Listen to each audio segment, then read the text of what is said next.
நண்பர்களே எல்லாருக்கும் வணக்கம். இந்த காலகட்டத்தில் நம்மளால் பட்டம்னு சொல்லுவோம் இல்லையா, ஆடிப்பட்டம், ஐப்பசி பட்டம், சம்பா, இந்த மாதிரி எவ்வளோ சொல்லுவாங்க. எனக்கும் அவ்வளோ அந்தளவு தெரியாது. ஆனால் அந்த காலகட்டத்தில் இதுதான் மழை பெய்யும், இப்போ காற்றடிக்கும் அப்படின்னு நம்ம முன்னோர்கள் நம்ம கேள்விப்பட்டிருப்போம். சின்ன வயசில் வளர்ந்தது தான் என் அப்பா கேட்டிருப்பேன். அதெல்லாம் இப்போது முழுதாக மாறிடுச்சு. எப்போ மழை வருது, நல்லா விளைஞ்சிருக்கும் பயிர், மழை நம்ம எதிர்பார்க்காத டைமில் மழை வருது. இதுக்கெல்லாம் என்ன காரணம் அப்படின்னா, அதை ஒரு சின்ன ஒரு குறளோட ஆரம்பித்து சொல்லுவோம். திருக்குறளோட, தொற்றனை தூறும் மணற்கேணி மாந்தற்கு கற்றனை தூறும் அறிவு, மணலை தோண்ட தோண்ட நீர் வரும். அதுபோல் மனிதர்கள் நம்ம எவ்வளோ கற்கிறோமோ அவ்வளோ நம்ம அறிவு பெருகும் அப்படின்னு சொல்கிறாங்க திருக்குறளில், இல்லைங்களா?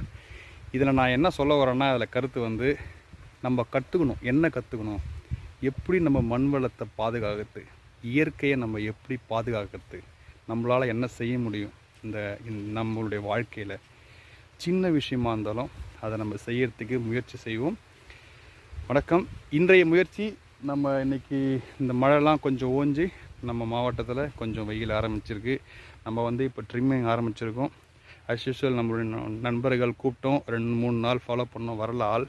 ஸோ நம்மளே தன் கையே தனக்கு உதவின்னு ஆரம்பிச்சிருக்கோம். நிறைய நம்ம ஸ்ட்ரெச்லாம் பண்ண வேண்டியிருக்கு. நம்ம செய்யாத வேலையை திடீர்னு செஞ்சால் இதெல்லாம் வரும், அதெல்லாம் நீங்கள் பார்த்துக்கோங்க. நம்ம ட்ரிம்மிங் ஒர்க் பார்க்க ஆரம்பிச்சிருக்கோம். சும்மா சின்ன ஒரு வியூ தான் அது, பார்த்துக்கோங்க.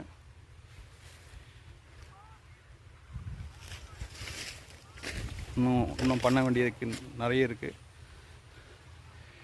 அதே போல் இன்னொரு விஷயம் நம்ம செய்கிற வேலையை செஞ்சிட்டே இருப்போம். முயற்சி திருவினையாக்கம் செஞ்சுட்டு இருப்போம். எது நடக்கும் நம்ம கடவுளை விட்டுருவோம். ஏன்னா நம்ம முன்ன ஒரு 1 மந்த்துக்கு 2 மந்த்துக்கு முன்னாடி பார்த்ததுக்கும் இப்போவும் பார்த்தா நம்ம செல்லங்களில் ஒரு 10 செல்லங்களுக்கு மேலே கேஷுவாலிட்டி ஆகிடுச்சு. அது காரணம் நம்மளுக்கு தெரியாது. பூச்சியாக இருக்கலாம், இல்லை ஏதாவது ஒரு காரணமாக இருக்கலாம்.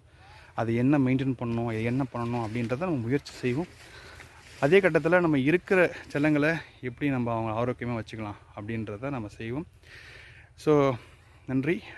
மரம் வளர்ப்போம், இயற்கையை காப்போம்.